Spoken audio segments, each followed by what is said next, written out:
Good morning बच्चों। ये आपकी गृह विज्ञान की क्लास है।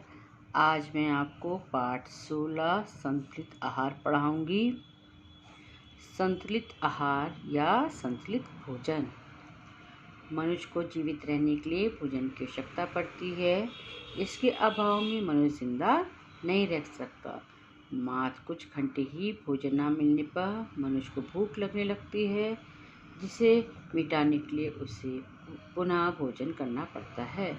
मुख्य रूप से भोजन का कार्य प्रथम शरीर को ऊर्जा प्रदान करना, द्वितीय शरीर के विभिन्न क्रियाकलापों को सुचारू रूप से संपन्न कराना, तृतीय शरीर की रोगों से रक्षा करना तथा चौथा शरीर का निर्माण करना है।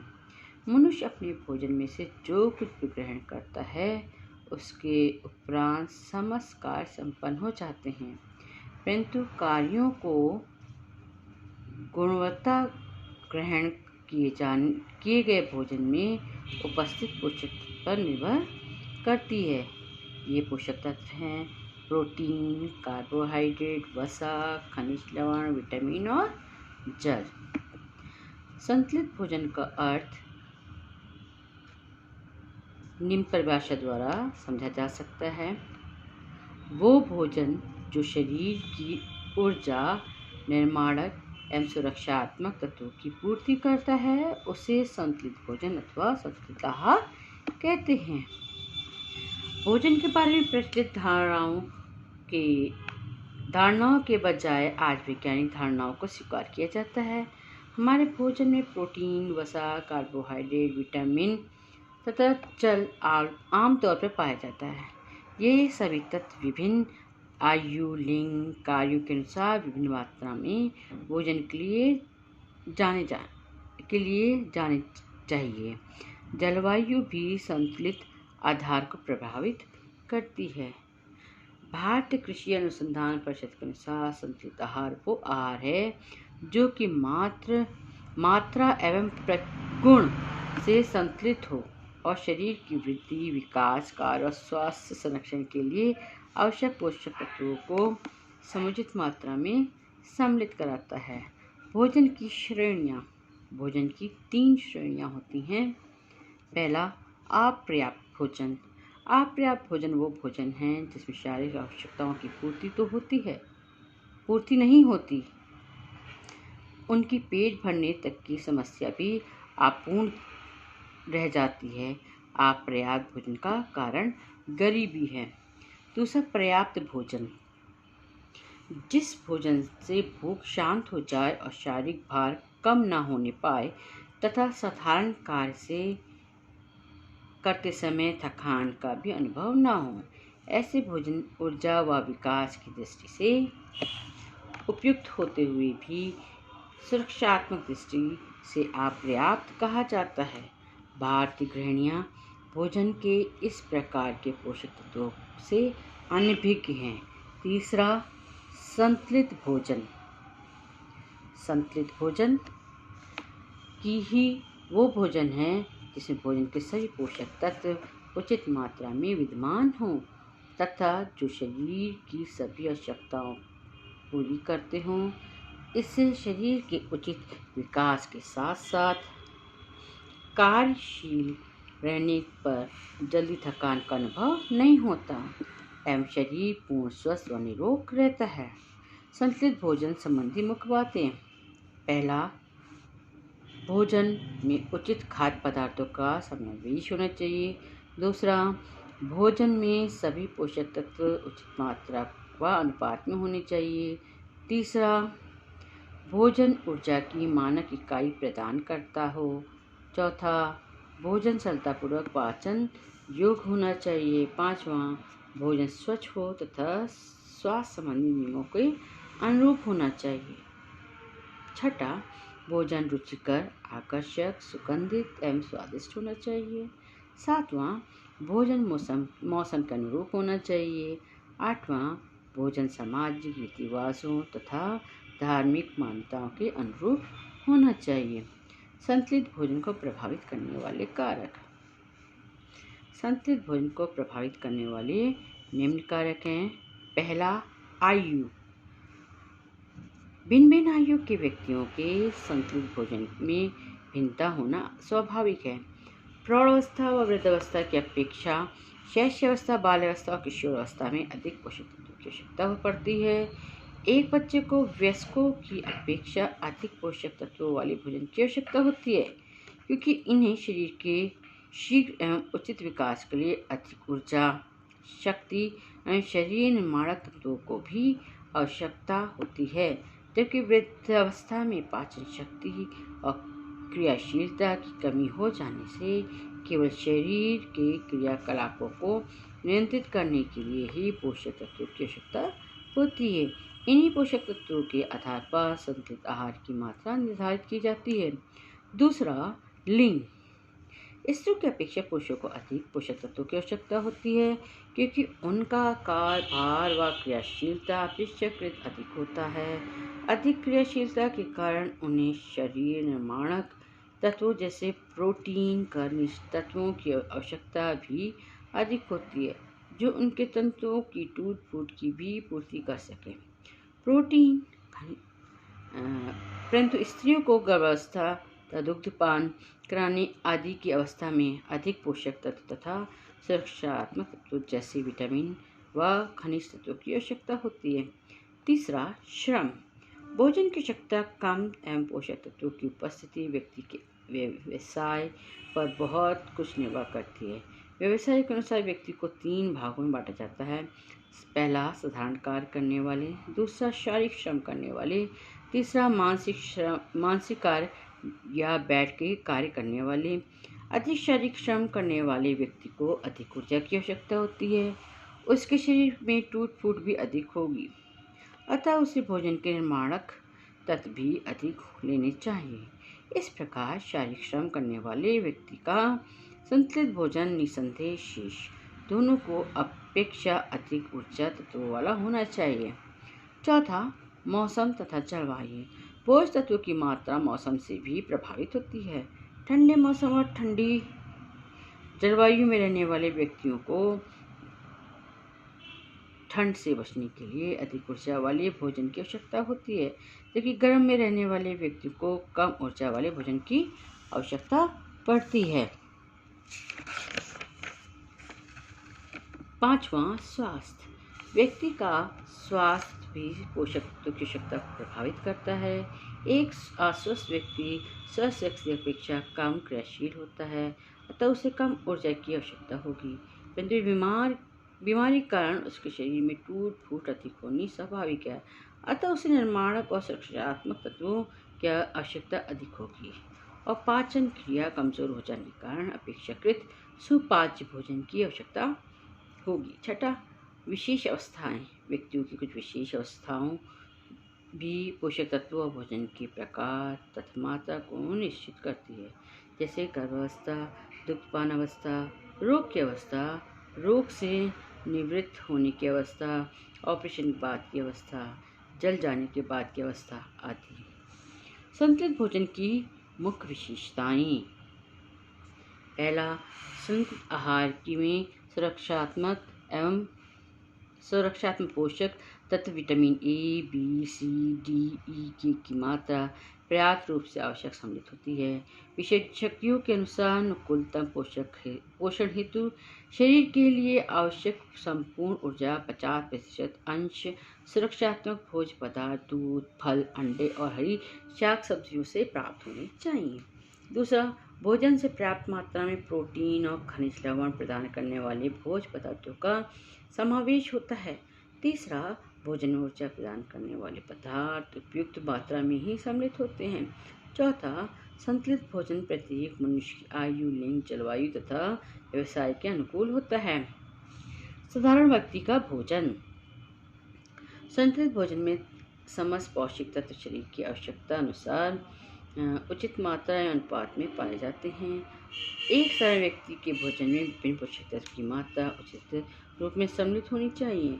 भारत सरकार की बुलेटिन नंबर 23 के अनुसार साधारण मनुष्य के भोजन में विभिन्न तत्वों की मात्रा निम्न प्रकार बताई गई है। प्रोटीन 73 ग्राम, वसा 74 ग्राम, कार्बोहाइड्रेट 408 ग्राम, कैल्शियम 2.02 ग्राम, फास्फोरस 1.47 ग्राम, लोहा 30 से 40 मिलीग्राम तक, विटामिन ए 700 या अधिक अंतर्राष्ट्रीय इकाई, विटामिन बी 400 या अधिक अंतर्राष्ट्रीय इकाई, विटामिन सी 30 से 50 मिलीग्राम। शरीर व ऊर्जा, ये बात अपनी जगह ठीक है कि शरीर को उसकी आवश्यकता के अनुरूप पोषक तत्वों के उपयुक्त पर्याप्त भोजन मिलने चाहिए। शरीर की आवश्यकता का निर्धारण कैसे किया जाए, उसके लिए व्यक्ति को अपने शरीर के संचालन के लिए प्रतिदिन चाहिए जाने वाली ऊर्जा की गणना करनी होगी। फिर ये हिसाब लगाना होगा कि निश्चित ऊर्जा कितने भोजन से प्राप्त होगी। मानव शरीर सदैव कुछ न कुछ क्रियाएं करता रहता है। जब हम सोते हैं तो हमारा शरीर बिल्कुल शिथिल पड़ जाता है, परंतु उस समय भी वो क्रियाशील रहता है। श्वसन क्रिया, पाचन क्रिया, रक्त प्रवाह आदि आंतरिक क्रियाएं उस समय भी प्रचलित रहती हैं। इस प्रकार आंतरिक व बाह्यैच्छिक क्रियाकलाप दोनों के लिए ही पर्याप्त मात्रा में ऊर्जा की आवश्यकता होती है। ये ऊर्जा हमें भोजन में विद्यमान पोषक तत्व, प्रोटीन, कार्बोहाइड्रेट, वसा से प्राप्त होती है। ऊर्जा को मापने के लिए कैलोरी का प्रयोग किया जाता है। भोजन में विद्यमान इन पोषक तत्वों की 1 ग्राम मात्रा शरीर की विभिन्न क्रियाओं के फलस्वरूप जलने पर शरीर के निम्न ऊर्जा की मात्रा उत्पन्न करती है। 1 ग्राम प्रोटीन 4.1 कैलोरी, 1 ग्राम कार्बोहाइड्रेट 4.1 कैलोरी, 1 ग्राम वसा 9.0 कैलोरी। ऊर्जा उत्पन्न करने का कार्य प्रोटीन, कार्बोहाइड्रेट व वसा ही करते हैं। खनिज लवण, विटामिन तथा जल ऊर्जा उत्पन्न करने में सहायक तथा उत्प्रेरक हो जाते हैं, किंतु ऊर्जा उत्पन्न नहीं करते। ऊर्जा की माप और कैलोरी। जिस प्रकार कपड़ा नापने के लिए मीटर, तरल पदार्थ नापने के लिए लीटर का प्रयोग किया जाता है, उसी प्रकार ऊर्जा मापने के लिए कैलोरी का प्रयोग किया जाता है। इस प्रकार पोषक तत्वों के चलने से प्राप्त ऊष्मा और ऊर्जा को कैलोरी से मापा जाता है। कैलोरी ऊष्मा व ऊर्जा मापने की इकाई है। 1 कैलोरी ऊर्जा की वो इकाई है जो 1 लीटर जल से ताप को 1 डिग्री सेंटीग्रेड तक बढ़ा दे। कैलोरी मापने के यंत्र को कैलोरीमीटर कहते हैं। 1 किलो उत्पन्न कैलोरी को अंग्रेजी का बड़े अक्षर C तथा किलो कैलोरी के -CL के द्वारा प्रदर्शित किया जाता है। कैलोरी व्यय प्रति घंटा। कैलोरी व्यय की प्रति घंटा सुप्तावस्था में 50 से 55 कैलोरी, चेतनावस्था या लेटने के समय 55 से 70, बैठकर विश्राम में 80 कैलोरी, विश्राम खड़े होकर 90 कैलोरी, तेज चलना 235 कैलोरी, दौड़ कर चलना 395 कैलोरी, हाथ का काम करना 135 कैलोरी, हल्का व्यायाम 135 कैलोरी, भारी व्यायाम 315 कैलोरी, शारीरिक श्रम 315 कैलोरी, कृषि कार्य 230 कैलोरी, पत्थर तोड़ना 315 कैलोरी, लकड़ी फाड़ना 380 कैलोरी, सिलाई 105 कैलोरी, टाइप करना 110 कैलोरी, बैठकर कार्य करना 140 कैलोरी होता है।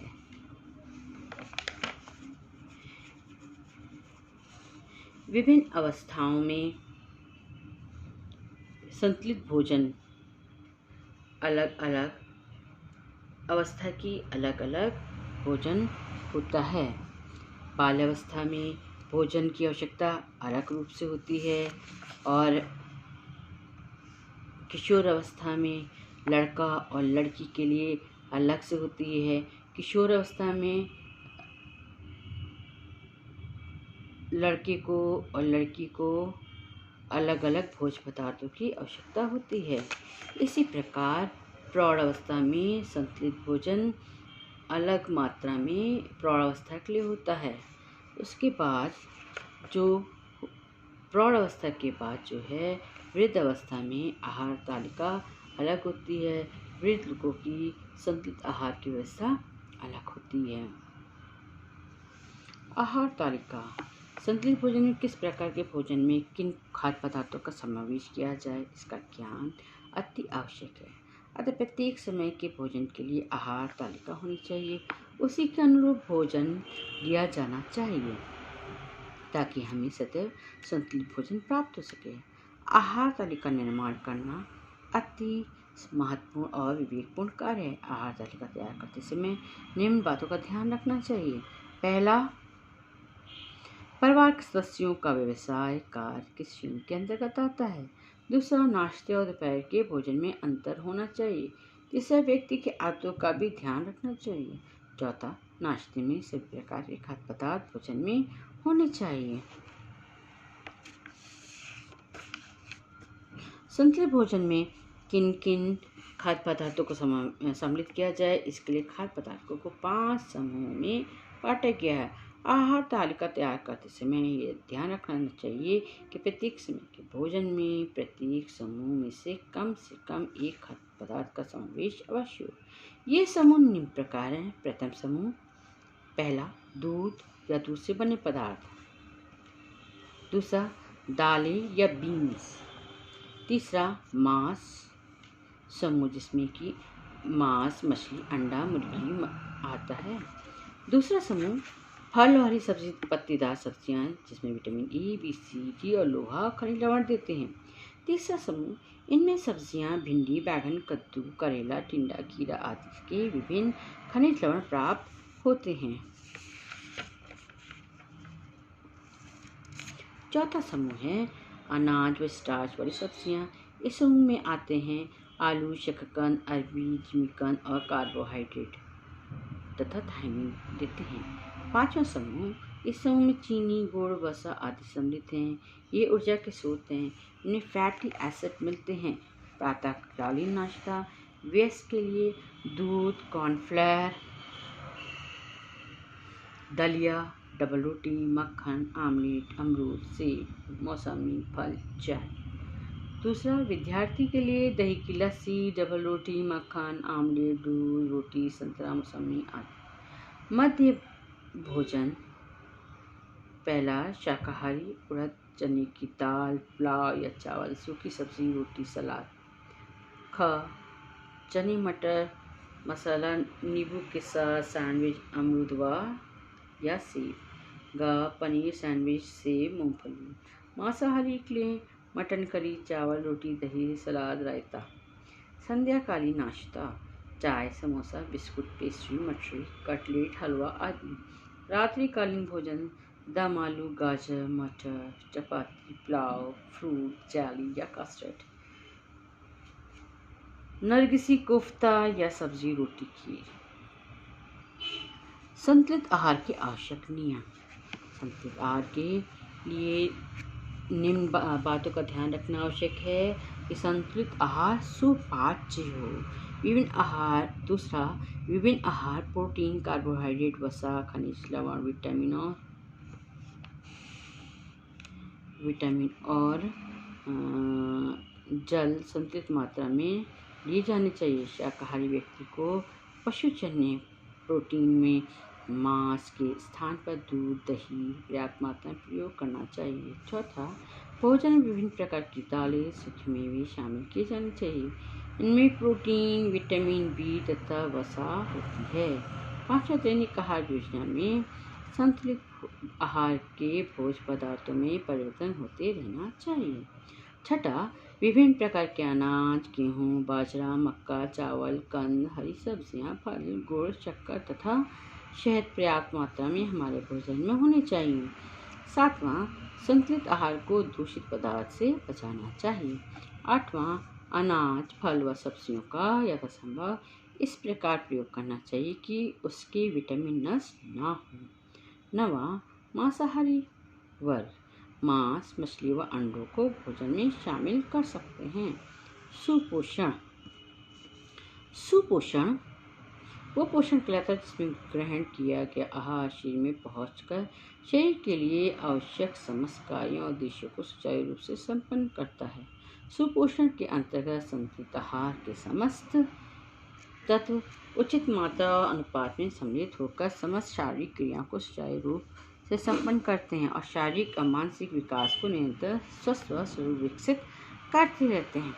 सुपोषण की अवस्था में व्यक्ति सदैव स्वस्थ रहता है तो शरीर में किसी पोषक तत्व के अभाव संबंधी कोई लक्षण दृष्टिगोचर नहीं होते।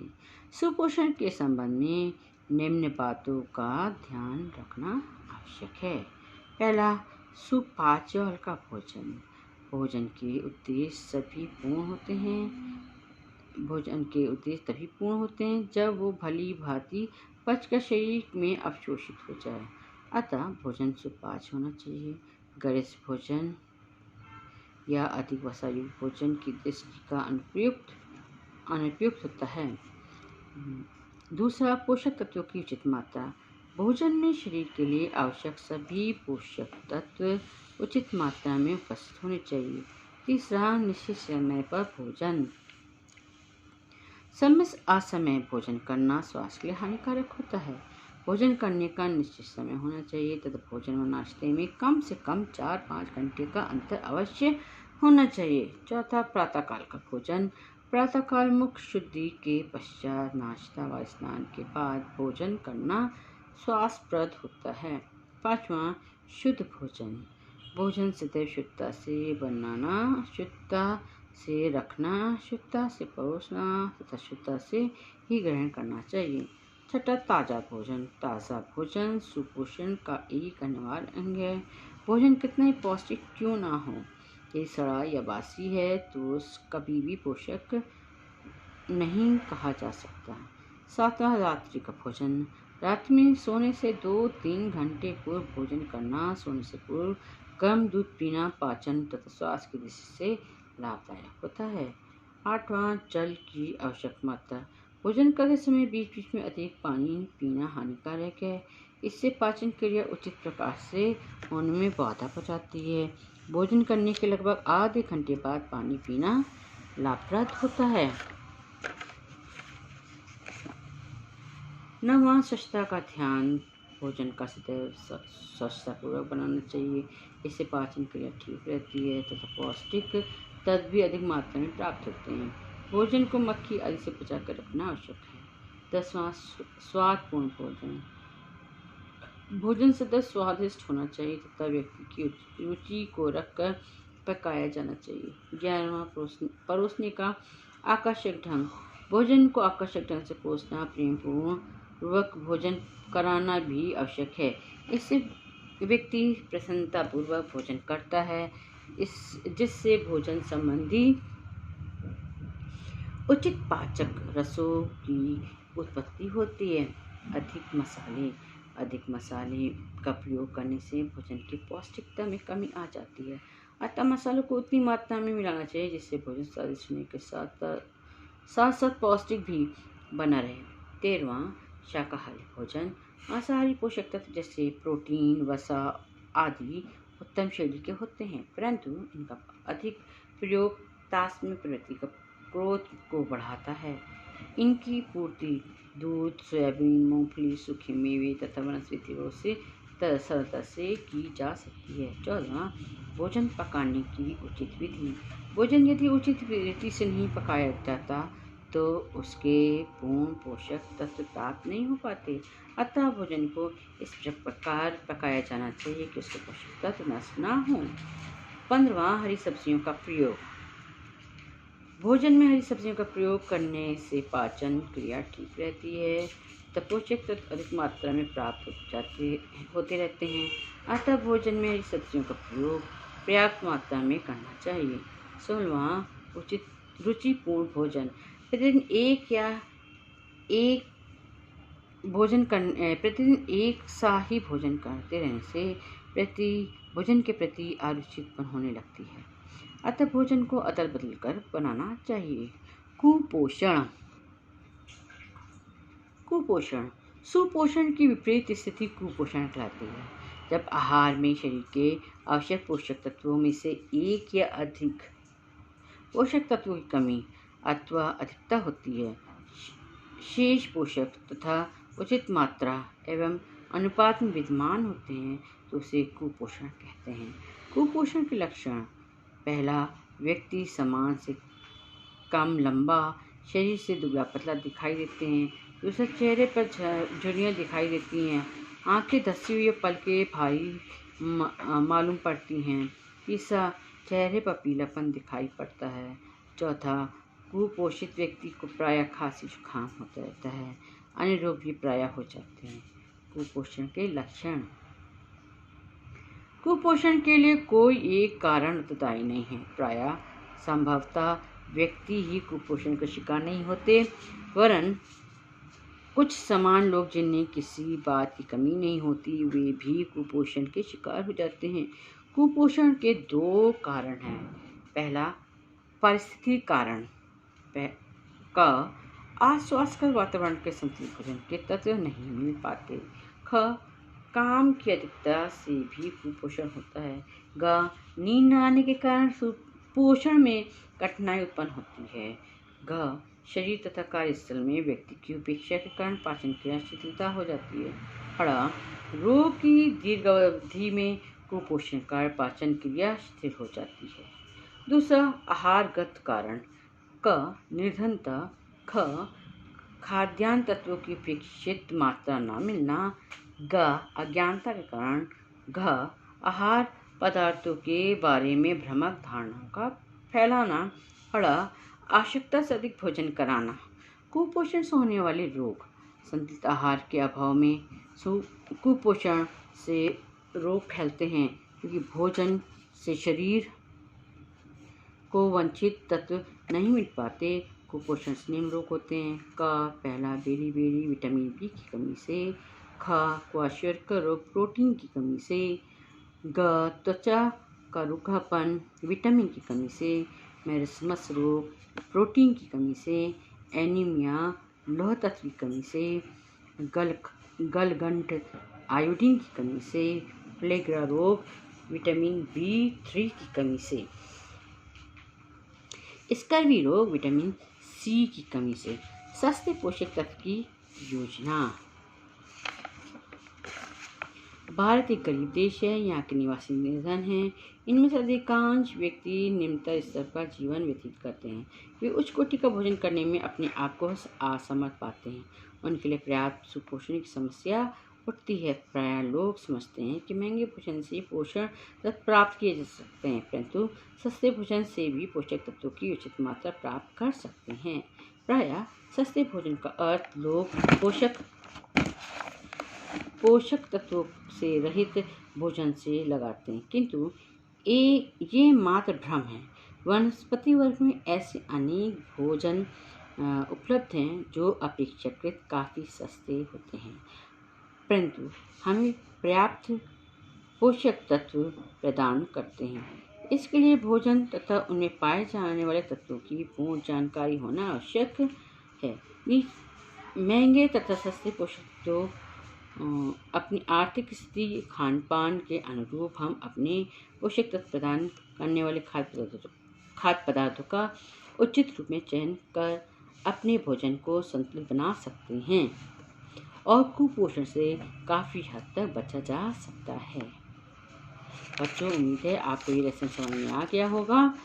आप इस लेसन के क्वेश्चन आंसर्स जो हैं, कुछ प्रश्न हैं अभ्यास के लिए। संतुलित भोजन प्रभावित करने वाले कारणों का वर्णन कीजिए।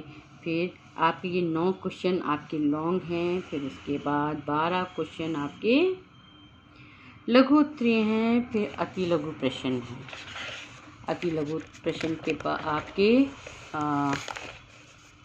12 हैं, फिर उसके बाद आपके बहुविकल्पीय प्रश्न हैं और बहुविकल्पीय प्रश्न के बाद रिक्त स्थान है।